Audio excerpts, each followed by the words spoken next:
Hi, I'm Dr. Howard Lerner, Superintendent of Bergen County Special Services. I am very proud to introduce a truly unique learning experience for students who attend our Autism, Life Skills, and ERI programs. We call it the Garfield House. The Bergen County Special Services Garfield House is a true-to-life home that enables our students throughout the district to practice all skills associated with having their own place to live. The Garfield Kitchen has been built to accommodate the needs of all of our students. Here, they learn to cook a variety of meals from start to finish using the latest in kitchen appliances.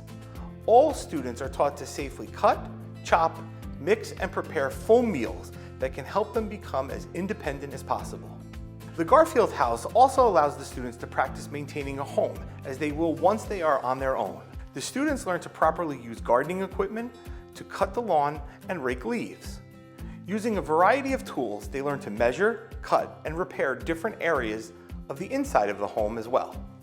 The location of the Garfield House is ideal for students to enhance their community-based instruction. There are major department stores, restaurants, and fast food locations. This allows the students to practice their life skills that they learned in the classroom in a real-life setting. For more information on the Garfield House, please visit www.bergen.org.